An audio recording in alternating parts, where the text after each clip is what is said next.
These small protoboards are my favorite. There's the big long ones that I think everybody's familiar with, but I like the little short ones for the types of projects that I do. If I need a big long project board like that, it's I'm probably working too hard. So yeah, I like to do just little experiments on these boards and then go directly to a PC board if it gets too big. Or maybe put two of these side by side, and then you don't have to worry about one big mess getting ruined or something like that. Anyway, the problem with these boards, though, well, there's two problems that I want to solve. One problem is I always have to connect the power and ground with some wires over here on the side. And that's just, I mean, you can do it, and I guess it's okay, but it's just an inconvenience. And then the other thing is getting power and ground into this thing. Now, what I use here is these, can you see them? These double-sided headers. And then I clip onto them. Now, there's two problems with those, is that they wiggle around. They just wiggle around. I'm always worried about them shorting together.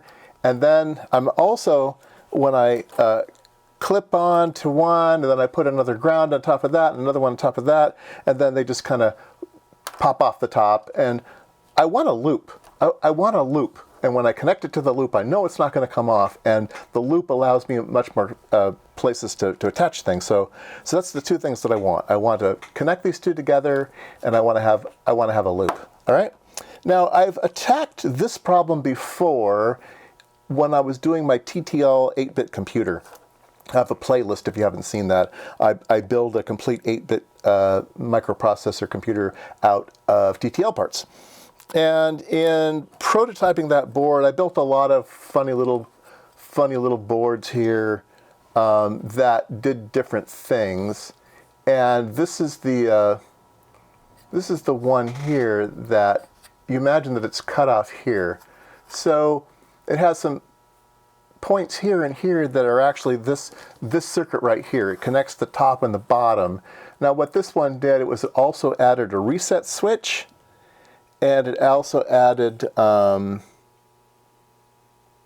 did this one do that? No, I built a couple versions of this, and then it has this weird connector here, which is actually the pinout of the USB programmer for Arduinos, and that plugs onto here and then supplies power to the board, so I don't have to have too many things on my lab bench. I can just use that to power up my circuit. So anyway, yeah. So I took that board and I cut down almost everything. I cut off this and I cut off that, and I kind of made it into the thing that I wanted. So this accomplishes the connect the top and the bottom together, all right? And there's a little bypass capacitor here. So I think I want to keep that feature. I like the bypass capacitor. This here is a little pull-up pin. If I pull this out of the board, you can see that I just have some pins underneath. And this particular little pin just has a 10K pull-up. For whatever reason you want, but I'm not gonna keep that on my final design. So what I want is a board that connects the top and the bottom, and add some loops that I can connect things to. Okay, so let's go over to KiCad and yeah, let's make one of those boards. Okay, here's the little board. It's pretty simple. It has a little bypass capacitor at the top and the bottom, and lines that go up and down, and then has 3 pads. So the center pad will be used to connect to the Protoboard, and then the outside 2 paths will be used to create a loop. So I'll put a loop of wire there. So now I'll have a nice loop to connect everything to, and then a way to connect it down to the PC board. You could also just use this without the loops and just put in 3 connectors here and have a really solid connection to your Protoboard. But yeah, I think it'll be really useful in the lab. All right, thanks to PCBWay, we have PC boards in our hands. This is really fast. They turned this around really, really quick. This project will be on a share site that I have at PCBWay, where I have all of my projects there for you to download and to order. There'll be a link down below.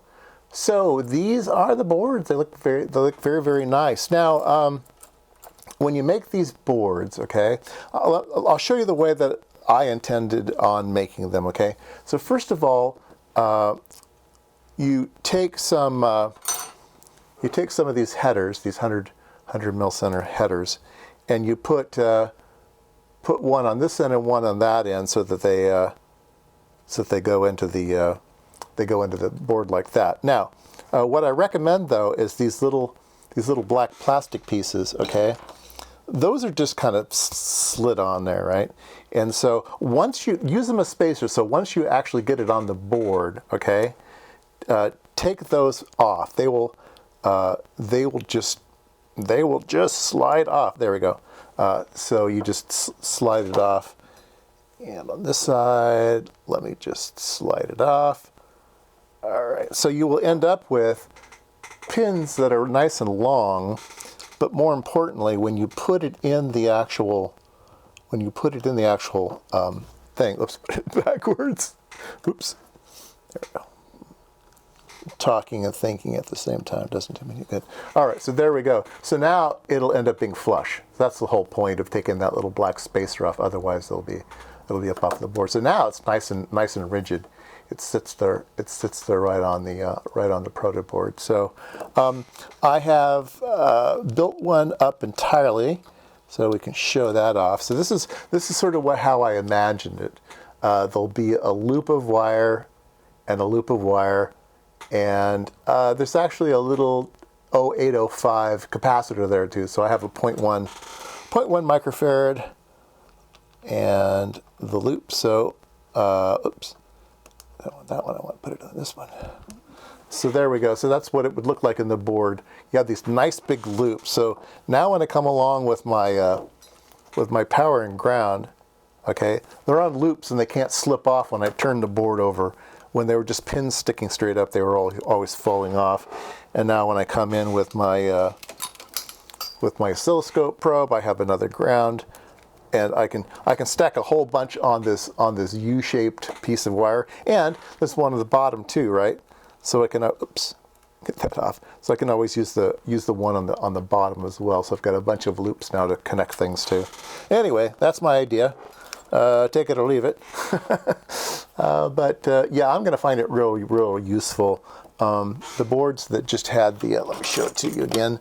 The boards that just had these wires on it, I don't know, just, that was okay. This was not okay. The way that I connected it to the power, these are always wiggling around and falling out in the scopes. Anyway, having these loops on a more rigid structure is going to be just way useful to me. So anyway, hope you find that useful. I'll give you a close-up here. There you go. I think you can see the little capacitor down there, and then the loops. Probably could have made those both the same size, but anyway, you get the idea. There you go.